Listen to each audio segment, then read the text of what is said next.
আজ আমরা জুলাই এই শহীদকে স্মরণ করার সময় আমাদেরকে খুব স্পষ্টভাবে বুঝতে হবে, স্বাধীনতা যুদ্ধের পরে যুদ্ধের চেতনাকে প্রতিষ্ঠিত করার বদলে যারা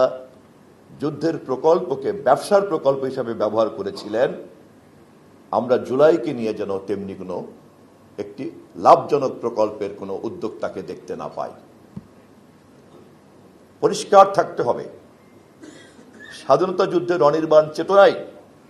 জুলাইয়ের চেতনার মধ্যে এখন নিহিত এবং ভবিষ্যতেও বাংলাদেশের রাজনৈতিক প্রক্রিয়াকে কথা স্মরণ রাখতে হবে। আমাদের নেতা দেশনায়ক তারেক রহমান মাননীয় প্রধানমন্ত্রী এই আন্দোলনের নেপথ্যের কারিগর, প্রধান সেনাপতি নেপথ্যে, যিনি সুদূর লন্ডনে বসে দীর্ঘ সময় ধরে এই আন্দোলনের নেতৃত্ব দিয়েছেন এবং মাঠের সেনাপতি আমাদের মির্জা ফখরুল ইসলাম আলমগীর সহ সবাই মিলেই আন্দোলনকে একটা পর্যায়ে নিয়ে আসে এবং শেষ পর্যায়ে রাজনৈতিক নেতৃবৃন্দের কৌশলের কারণে আমরা সর্বশেষ বিস্ফোরণকে সার্বজনীন চেহারা দেওয়ার জন্যই বৈষম্যবিরোধী ছাত্র আন্দোলনকে সামনে রেখে ফ্যাসিবাদকে শেষ পর্যন্ত উৎখাত করেছি এবং গণতান্ত্রিক সংগ্রাম তার সীমাবদ্ধতার যেই পর্যায়ে গিয়ে সংগ্রাম রক্তাক্ত হয় সেই পর্যায় পর্যন্ত আমরা অতিক্রম করেছি। অবশেষে প্রমাণ হয়েছে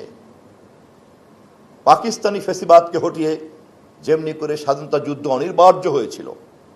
এবং যেমনি করে সেদিন রাজনৈতিক নেতৃত্বের ব্যর্থতার কারণে শহীদ রাষ্ট্রপতি জিয়াউর রহমানকে সেদিনকার মেজর হিসেবে বলতে হয়েছে, আমি মেজর জিয়া,